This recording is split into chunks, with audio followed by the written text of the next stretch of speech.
And welcome to the Pit, Sports Talk here on 88.3 WXOU, Auburn Hills.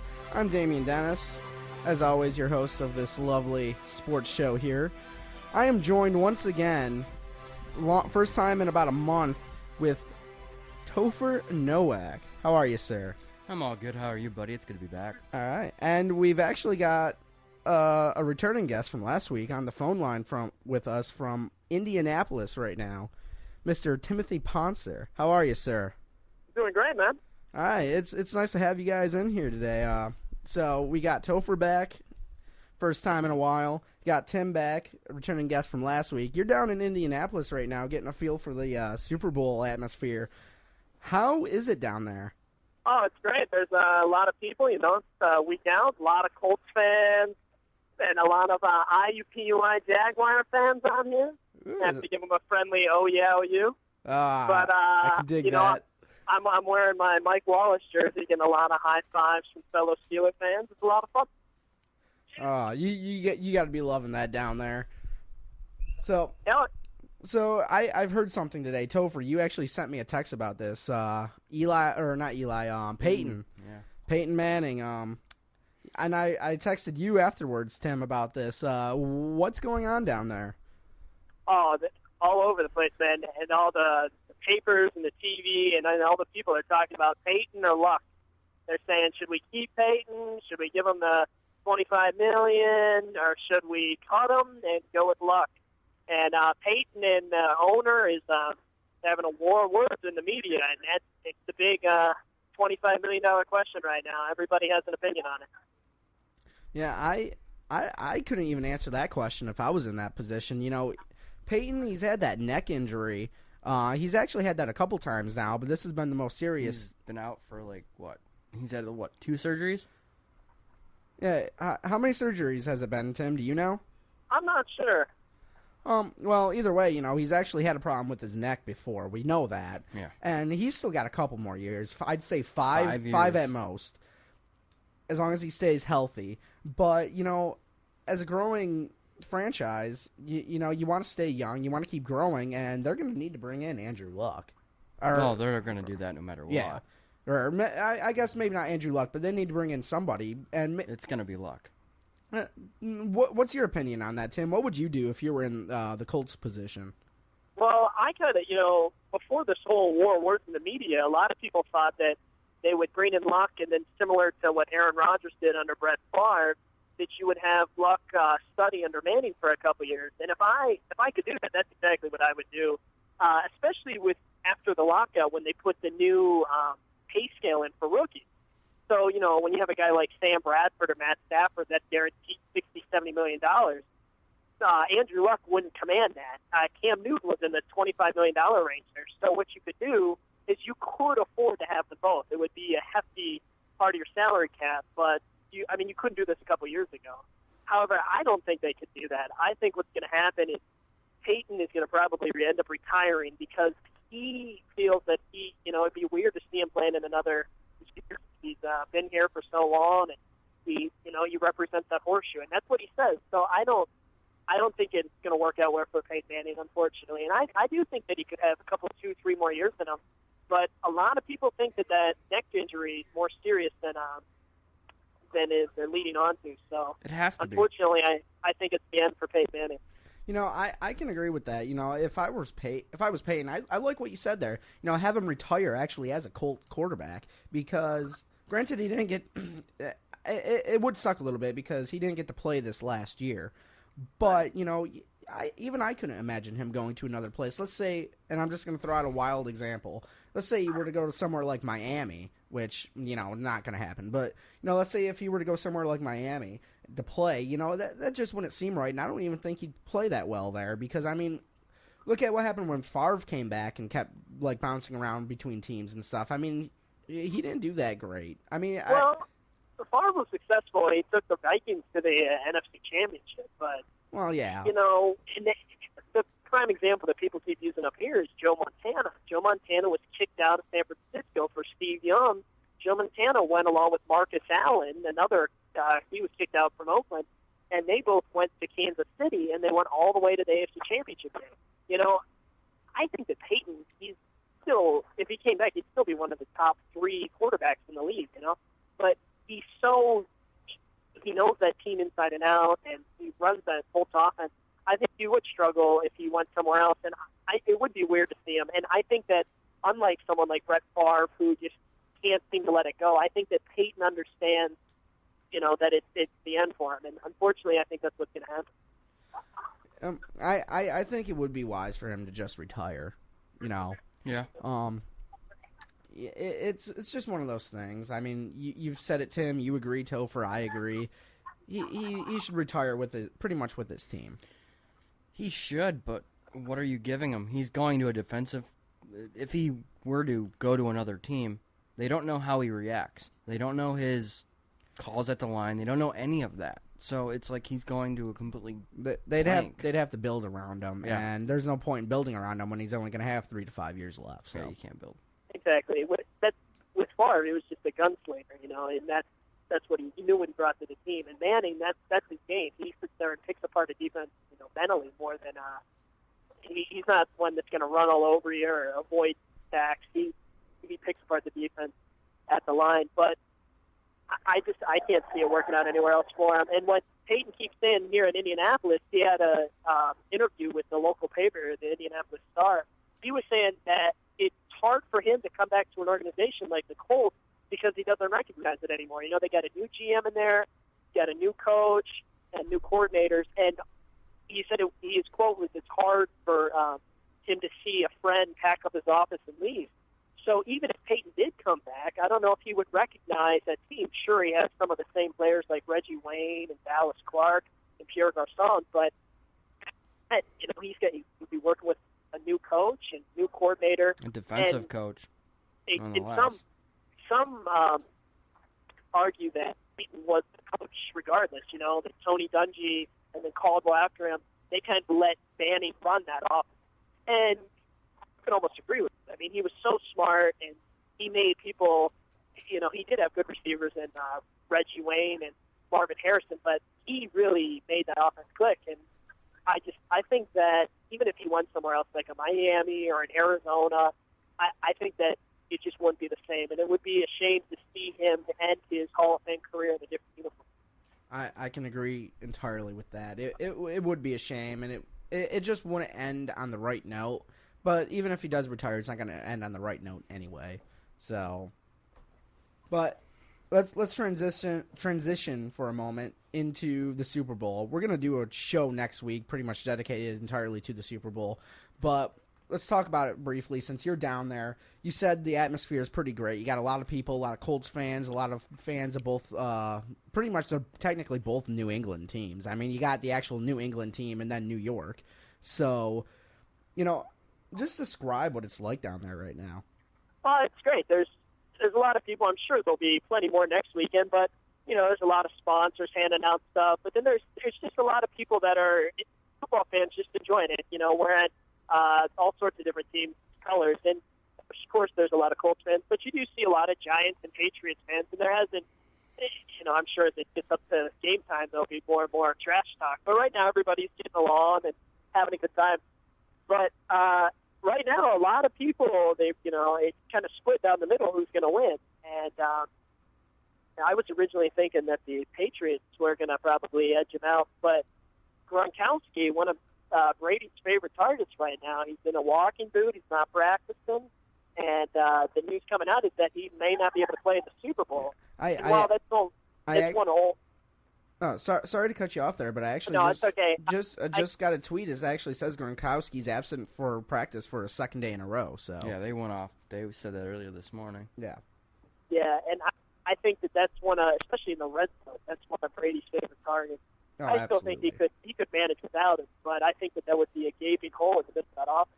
Well, and we've still got well over a week left before the game, so that you can't really count Gronkowski out yet. So. No, and I think that it's the Super Bowl. You play if you can, even if it hurts. And some of the reports say that he has torn cartilage, and that usually requires surgery or something. But if he can postpone it and play through it for the Super Bowl, it'd be tough, but it would definitely help out the Patriots. Oh, absolutely.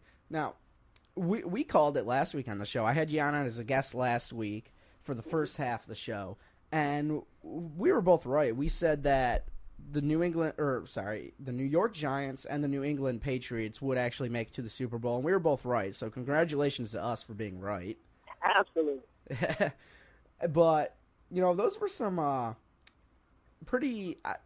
I want to say good games because I liked them, but they seemed like they were really, really close for the championship games that they were. Yeah, they were. Well, I think when you get the Final Four teams, those are, the cream of the crop, right? And so the games are going to be good. I found it interesting that, especially in that New England game, you could argue that Flacco and the Ravens outplayed the Patriots, but mistakes at the end cost them. Brady played off. He missed some wide open targets, and it wasn't a Brady play. And that's another one of those things that we talked about last week, though, because Flacco made mistakes, but I think one could argue that Flacco made those mistakes maybe for one of the worst defenses in the league. Yeah. Because, remember, last week we talked about how New England may have the worst defense in terms of yards allowed, technically, but they only allow 18 points per game, and that's essentially what they did to the Ravens last week. So, true. They did, and it was a shame because I thought, as much as I don't like him, Flacco really made some plays there at the end. But, he has that drop and then the field goal miss. So the Patriots get to go. Drop. Now, what about that Giants game? That was actually just pretty exciting. I think I fell asleep at the end of the Patriots game. I might have these mixed up. I know I fell asleep at whichever game went on first. Patriots. All right. Yeah, I fell asleep at the end of that one. I had church that day. I was up for a while. But I was asleep as soon as the regulation ended for the first game. Then I woke up as soon as the second game started. So, but those were some exciting games, and that Giants game was just amazing to me. Oh, I wanted to watch that. I watched the replay on NFL Network on that one. It's because I didn't think San Francisco looked like they were going to win, but Kyle Williams kept making mistakes. You don't go after a ball that's short on a punt and let it hit your leg and claim that you didn't have. Oh, it didn't touch me. How do you feel about that Giants game there, Tim? I thought that it was a great game. I thought that the weather played a big part in that, but I thought that teams, made enough plays to win, but I think the 49ers made more plays to lose. And that Kyle Williams guy, it's a shame, but you really, when that ball's out, you should be nowhere near it, right? Yeah. And it makes Michigan State's finest Devin Thomas look great. He has 2 fumble recoveries. He's the hero. Special team scrub, but he gets the spotlight. Yeah. But it was fun to watch. But when you look at that, both teams obviously had a chance to win overtime. But Alex Smith, made all those plays and through a season and then played the playoffs, but he couldn't make a throw there at the end. And I thought it really cost him, obviously. They're 0 for 13 on third down. Right, and he completed one pass to an actual receiver, which was Crabtree. The rest of them were Davis and then out of the backfield. And you can't win a game like that. Yes, they rely on Frank Gore's great back, but you're going to have to convert a third down once in a while to win the game. That's Eli Manning to his credit. He was getting helmet back there, his helmet sideways, head full of grass, and he still was able to get the third down conversions and win the game. And Eli's a trooper. I was impressed by his performance, definitely. And but a guy that really stepped up in these playoffs, stepped in this regular season, is Victor Cruz, and I really like him. He came literally out of nowhere. He guides 2 of my fantasy teams to the championship, and he just he put some real good pitches there in that game. And Eli thinks the pressure just cleaning it out. And Victor Cruz is making these great catches. He had 100 yards in the first half, right? I mean, that was Eli's go-to guy. Oh, yeah, that was just astonishing. Victor Cruz, like you said, he came out of nowhere. He is out of nowhere. But he's been playing phenomenally, and along with Eli Manning there, I'm I'm gonna love this Super Bowl because these are my two teams, my two quarterbacks. But I'm almost feeling like I should be rooting for the Giants here because between Eli and Cruz, I'm loving that combination right there. I'm loving that more than Brady and Gronkowski. So, I mean, that like both of you said, that's just one hell of a combination there. Yeah. Now, I don't know if we're gonna have you in next week, Tim, for the pretty much Super Bowl pregame show, we'll call it. But right now, who would you pick? Like the current state of affairs, because we know that Gronkowski's in a walking boot. We know that there might be some other injuries and stuff. I don't know all the injuries offhand, but there might be some other stuff going on. If you had to pick right now who would win the Super Bowl, let's say the Super Bowl was happening pretty much at the end of this show, who would you pick to win? I think if you ask me right now, I would have to go with New York. What? And just real quick, what's your reason behind that? Well, like I said before, the Gronkowski injury, but I think that when it comes time for especially the NFL playoffs, when you look at an NBA or an NHL series, the better teams usually win because you have 7 games to figure that out. You have a 1 seed and they have the best players, best talent, and yeah, they can get upset in 1 or 2 games, but they can figure it out. In the NFL playoffs, it's one and done, and it always comes down to a team that gets hot. And the Giants won like 7 and 8 or 8 in a row, and the Patriots, they got lucky there at the end of that Baltimore game, and now that Baltimore win was the first win they had over a team with a winning record.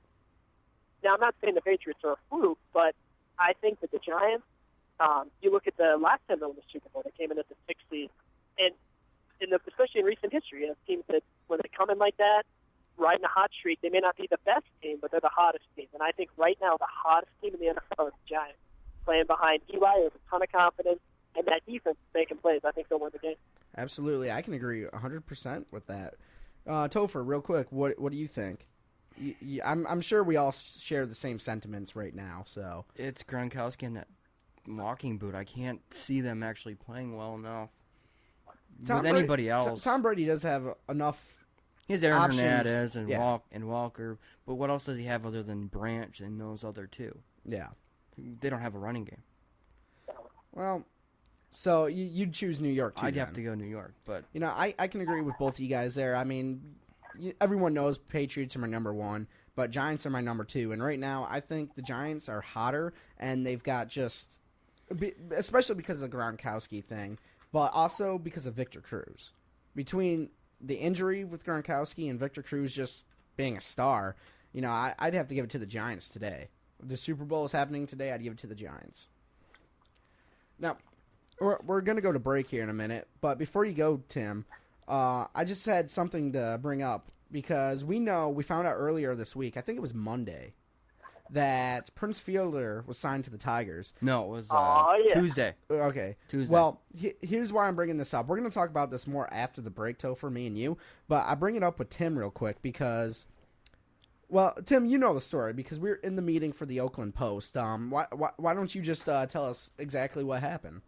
Oh, well, me and Damien were there. We had the Post meeting or whatever. We were talking about next week's issue and looking at Twitter, and all of a sudden it says, Prince Fielder might come to Detroit for a 1-year deal. And we started joking around about how that'd be a great lineup. And I was like, we should, put him on the front cover of the paper. That'd be great. And then 20 minutes later, I'm leaving, going to my car, and all of a sudden, Prince Fielder signs a 9-year deal. And that literally came out of nowhere. I feel like you called that just out of nowhere. You saw one tweet that was nothing more than a rumor, and it turned out to be a better rumor than even that, or a better fact. I was proud of myself. And, I think they vastly overpaid, but they got a premier free agent to come to the city. Yep. And, people that are, top free agents, Detroit usually isn't a top flight free agent destination, but they got Prince Fielder to come, and I'm glad what they did because, you could fill in for Victor Martinez. Sorry, you could fill in with a Johnny Damon or Vladimir Guerrero. They went out and they got arguably the top free agent available. Oh, they absolutely did. And I think that not only does it gives them a chance this year, but when Victor Martinez comes back, I mean, that 3-4-5 is going to be devastating. And if Brandon Bosch can, do what he was doing at the first half of his rookie season, I mean, that would just be one of the best lineups that the Tigers have ever had. Absolutely. And I think it'll be fun to watch. I don't think tickets are going to be as cheap, and I won't be going to as many games. But hopefully, I think that they're a lock to win the division. I can agree with you there. I think that they'll definitely be able to compete with Texas and Anaheim and New York and Boston to go to the World Series.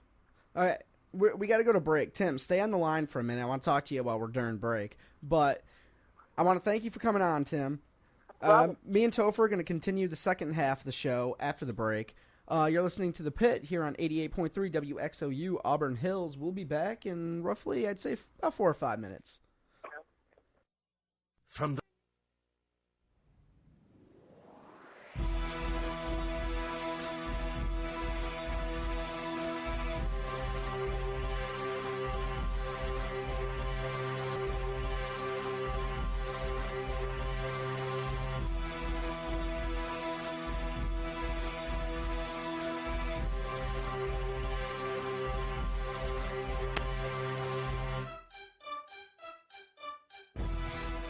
Welcome back to The Pit, Sports Talk here on 88.3 WXOU Auburn Hills, home of the 20-minute long intro music that is probably far too obnoxious for even my taste, but I love it.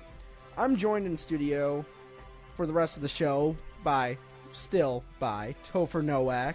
How are you, sir? I am good. How are you, buddy?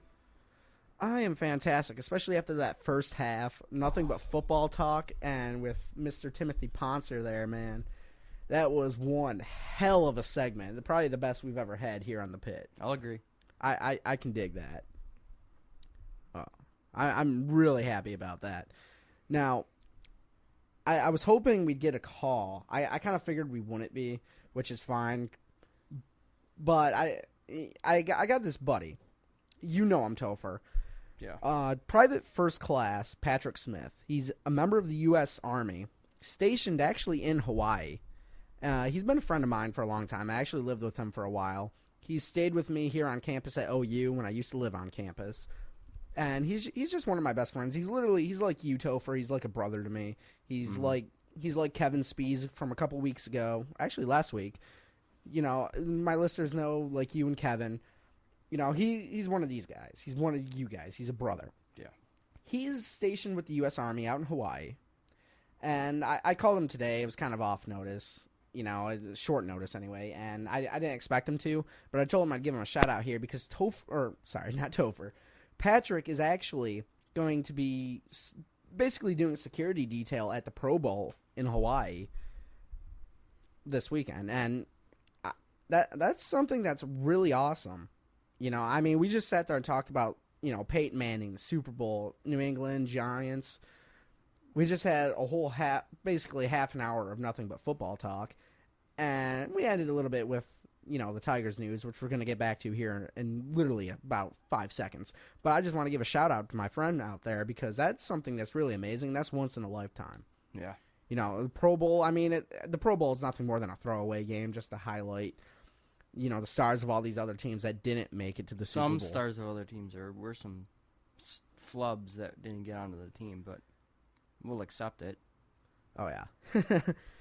But you know, it's cool for Patrick to be out there doing that, yeah. And I want to give him props for that. I told him I'd give him a shout out. He'll be able to hear it later when I put this show online, but you know, he's doing something great out there, and I'm not even just talking about the U.S. Army thing. The Pro Bowl. I mean, he's experiencing some stuff that a lot of us don't get to. Yeah. But you wanted to get back into the Prince Fielder thing, which is great because I love that story. And you heard it straight from Tim's mouth. We're sitting there in the Oakland Post meeting. I think it was Monday. It might have been Tuesday. I don't remember. Tuesday. I really don't keep track with the times. I've been off this week, so whatever. It was Tuesday because I was in the office and I was reading Twitter comments. But we're sitting there for this meeting or get-together, whatever you want to call them. They're more like get-togethers.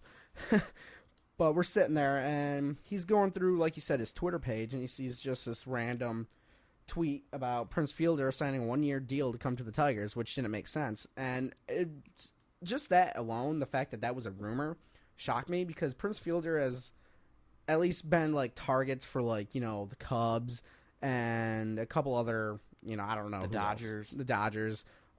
St. Louis, too. I think, St. Louis was looking at him. So it was kind of like a curveball for Detroit to be in that, mix of names.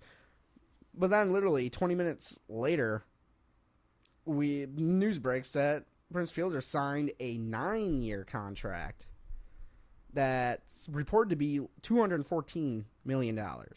Ticket prices are going up. Which, and we talked about this before we actually came on the air, that is the highest Detroit Tigers contract ever. Yeah. And that is amazing. And you know what's really funny? Now, I go to church with Tigers GM. How do you say his name? Dombrowski. I go to church with him. He came into church on Sunday with this huge smile on his face. And now, obviously, nothing was official then, but I think he just had an idea. I thought it was really just weird because before this, like even Monday, the day before, people are bashing him and the Tigers because, lost Martinez and we got all this other stuff going on. But then they bring in Fielder, and now look, everyone's like, it's like we won the Super Bowl. It's like the Detroit Lions are in the Super Bowl because everyone is so happy now. We are happy because we're happy because we brought a Detroiter back. We brought one back. I think I saw somebody on Twitter tweet. Yeah, that's a little bit redundant. I saw somebody on Twitter say something about how congrats to the Cleveland Indians or whatever. You're going to be second in the division for the next 5 years. And I could agree with that statement. I could too.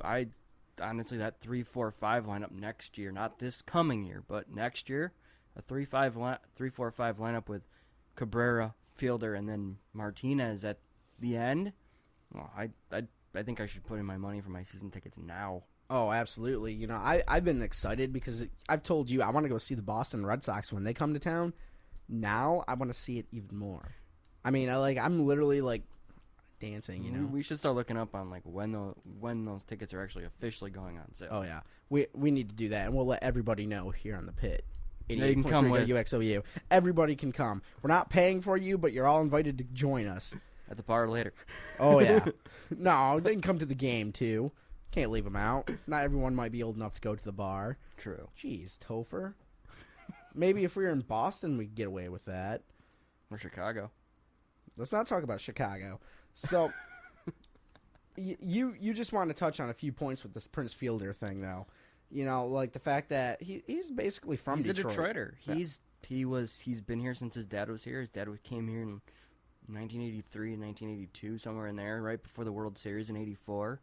The kid, he's been a kid. He grew up taking batting practice at Tiger Stadium as a kid. Even during the press conference, Mike Ilitch stated, he's like, he played baseball here, he played Little League here, he grew up here, came to the stadium every day after school with his dad unless there was a home game, unless it was a day game.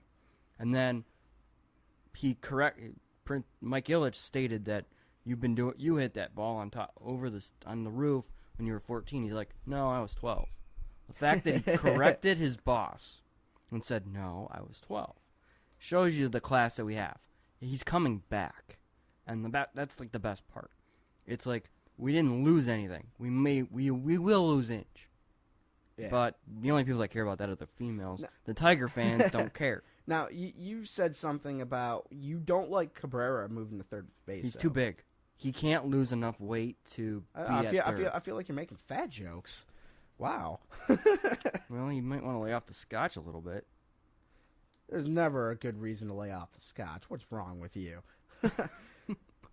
But yeah, Cabrera, he might be a good fit at third base, though, too. You never know. I mean, I understand where you're coming from with the fact that he's, how do I phrase this without being rude? He's a little bit funky. Yeah, let's go with that. Yeah. And I get the worry there, but you know what? He's been on the team for a while. He's a great player. He probably practices. He said he's going to practice it more during spring training. So you're going to see games where Prince is at first, and then you're going to see Miggy at third or DH. Or if Prince needs a day off, Prince will be the DH, and Miggy will be the site baseman. I'm looking at. It's cranesdetroit.com. It's basically Cranes Detroit Business. Yeah. they say that the next, pretty much Fielder's contract is the top paid athlete in Detroit history. The next two are actually on the team right now. It is Cabrera next in line. He gets paid $21 million a season as part of an 8-year deal for $152.3 million, which he signed in 2008. And Verlander gets $20 million as part of a 5-year, $80 million contract, which he just signed in 2010.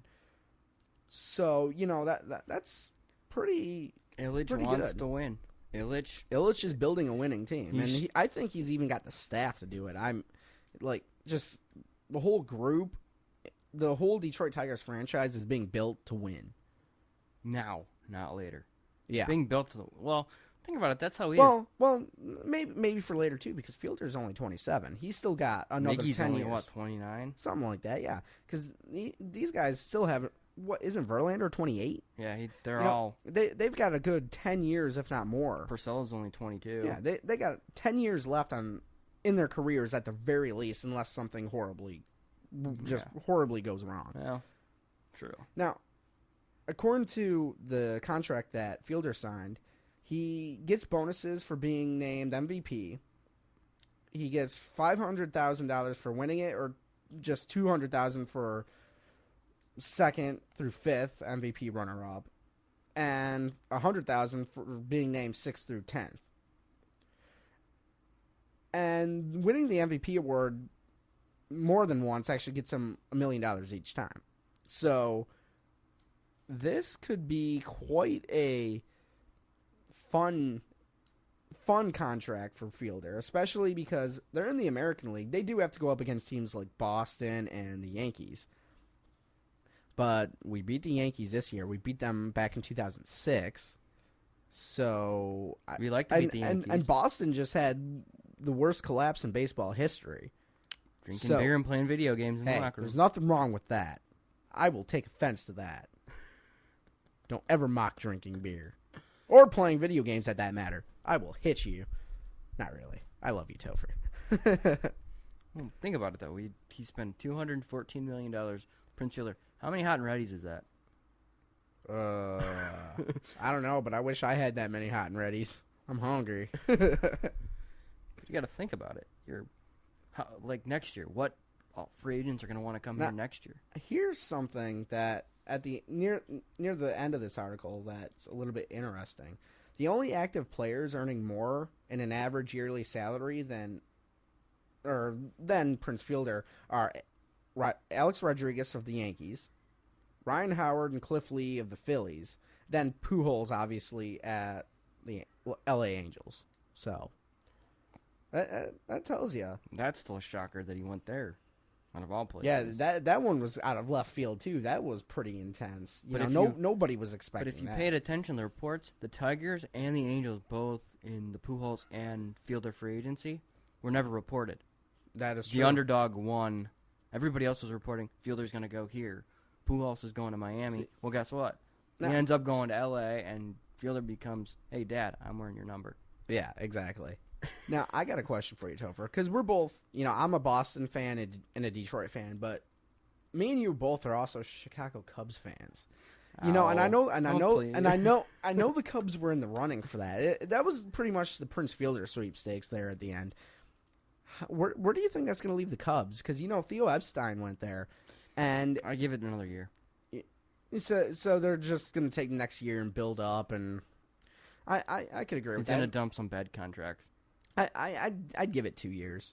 I don't know if we'll see the Cubs win a World Series in our lifetime because it's already been 104 years.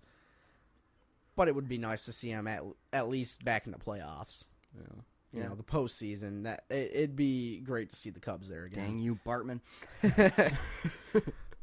Now there's a story to tell. The guy gets all the flack for pretty much doing nothing wrong. And now he's never seen again. He's in hiding. Poor little guy. In Chicago. Poor little guy. But come on, if you actually looked at Bartman now, if he took off the glass, would you recognize him? If he grew out his hair, if he got contacts, would you actually recognize the man and know that that's Bartman? If he changed his entire style, would you know it? No, I don't. To be honest, I don't know what he looks like. So That's my thing. Why is he in hiding? Nobody knows what he looks like. Just change your name. it's Chicago. You know how the Chicago sports fans are, and you know how I feel about sports fans too. Yeah. We got into an argument about, well, not really an argument. You just listened to me complain basically about how much I hate sports fans. Which it's a legitimate hatred for. You can't. Some of the stuff I agree. I agree that Joe Paterno's past all that stuff was. That's something that I want to talk about. I'm glad you brought that up. Now, for one, rest in peace. He was a great coach. He did a lot, and he's got that stain at the end. You know, that's gonna suck. But I do agree with something you said earlier about him. He should have retired a long time ago, and. You know what? Because there were rumors that he wasn't even really coaching the team anyway. He was the figurehead. He was kind of like the Queen of England. He ran out of the tunnel. That's about it. Yeah, basically. But, you know, I hate people who put, like, their coaches on a pedestal like that. Even athletes in general. You know, I love Tom Brady as an athlete. But, you know what? I've met my favorite band, for example. If I were to meet Tom Brady, I'd treat him the same way I met my favorite band. I'm the same way. I would just treat him like I treat you. And I could care less about how much money they have, what they do for a living. None of that matters. The fact that some people get so excited over it and they flip out actually really just irritates me. Giddy little schoolgirls? Yeah, and this is me putting it, like, PG. Because what I really think would involve me having to use the dump button over here and just play Price is Right music for the rest of the show. Because I think I've been sick of sports for, like, the last, like, week. Because I do an internship at a sports station. I have to come in here. I get stuck with mostly sports stories at the Post. I'm not going to complain. I like sports. I like the games. But I don't care about the fans. I don't. Fans make it the work. Yeah, because, you know, what was it? At the Sugar Bowl, you know, someone's holding up a Sparty sign that says, Sparty tears taste like sugar or whatever. Taste sweet. And, you know, it's funny.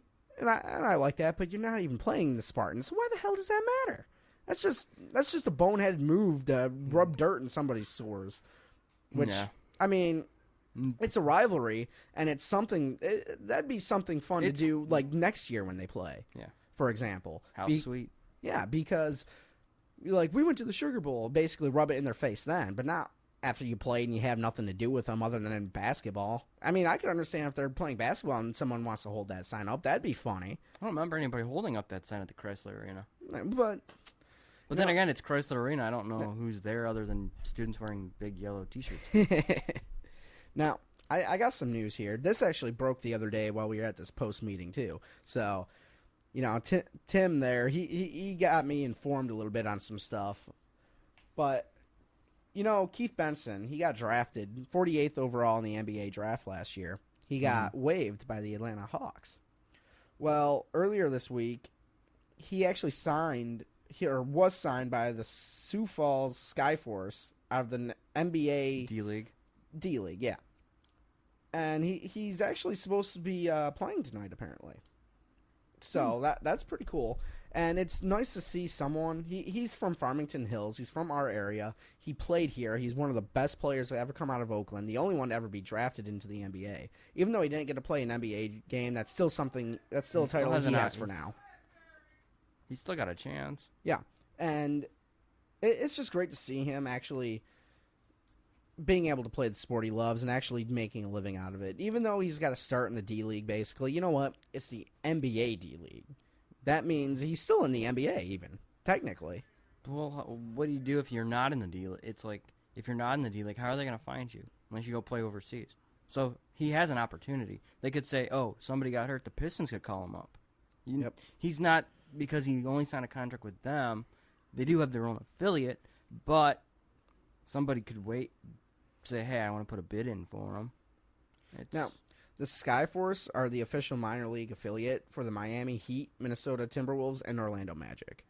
Which is a little bit funny because Minnesota is the only like team that's within reasonable regional distance from Sioux Falls, but you know, D-League for the Heat and the Magic, those are some pretty big teams there. So I think Keith Benson, if he plays well, he's going to have a shot to get into the NBA someday. It might not be for another year, another 5 years, hopefully not 10 years, because, you know, in 10 years... forget who he is. Yeah, well, not here at Oakland, but, you know, but a little bit of stats here for Mr. Benson he was an all-time shot blocker with 371 in the Summit League history. He was mid-major player of the year in 2010, and he finished his career as the only league player to surpass 1,500 points, 1,000 rebounds, and 300 block shots. So he's a pretty... That's pretty good. Pretty good for a mid-major out of Rochester, Michigan, you know. Hey, you know what they said about mid-majors? They like to ruin the dance for everybody else. Exactly. That's exactly what we're here for. Now, tomorrow is actually tonight too, technically. We got Oakland homecoming. And it's going to be quite fun, but I don't understand the point of a college homecoming. Do you know anything? Well, do you homecoming is usually football season, but here it's going to be this time because it's basketball season is what's here. College homecoming is just when all your alums come back. They have a party, they tailgate, they interact with their graduating classes, the 5, the 10s, the 15s, and the 20s come back for their reunions. And usually it's just a big party of drinking, but... So basically it's nothing more than a bunch of people are going to be on campus to irritate me and make me have to work tomorrow. Yep, pretty much. Well, thanks. Homecomings OU are alumni. fun. I never went to homecoming in high school, and I have no intention of going in college. So you're not going to be a part of your your alumni class of 5, 10, 15, 20 years? No, because hopefully by then I'll either be in Chicago, Boston, Ireland, or in a ditch somewhere having drunk myself stupid. Not that I condone drinking, just so everyone knows. It's just a running joke that I have because everyone thinks I drink too much, which is pointless because I drink like literally one beer a week. That's off topic. Stop this madness about alcohol. Tomorrow, Oakland plays North Dakota State here at the Arena. And it's gonna be a good one. It's gonna be a fun game, and you know what? I'm looking here. We're gonna end the show with this because this is just really funny. I'm looking at the schedule to get that, and that's kind of why I stopped, slowed down there when I got done saying that. Because instead of having the time for the game, they put the South Dakota State score in for North Dakota State too, which is tomorrow. Because today is the 27th, tomorrow's the 28th. It says January 28th, 2012 for North Dakota State, Rochester, Michigan Athletics Center Arena. Apparently Oakland won 92-87, which is the exact same score from last night at the Arena against South Dakota State. So apparently we won in the future. Congratulations, Grizzlies! I am happy. We beat North Dakota State, and I wasn't even there yet. I can dig it. That means I don't have to work tomorrow. I already know what's going to happen. Hey, I'm going to bed. All right. I want to thank Topher Nowak for coming into the pit. Sports Talk. Yeah, we had Timothy Pontzer from Indy come in. Had a shout-out for Patrick Smith out there in Hawaii doing the Pro Bowl stuff. Got a lot of sports stuff today. It was great. Especially for me when sports have been irritating me lately. Sports is beautiful. Sports can be. They've been ugly lately. But thank you, Topher, for coming on today. Thanks for having me, buddy. Hopefully you'll be back next week. Should be. It's been a month since we had you on, so we appreciate you coming on. Thanks for listening to the Pit Sports Talk here on 88.3 WXOU Auburn Hills. We'll see you next week with pretty much the Super Bowl pregame show. A couple days early, but we'll have it. Stay tuned for whatever's on next. I really don't know. Thanks for listening.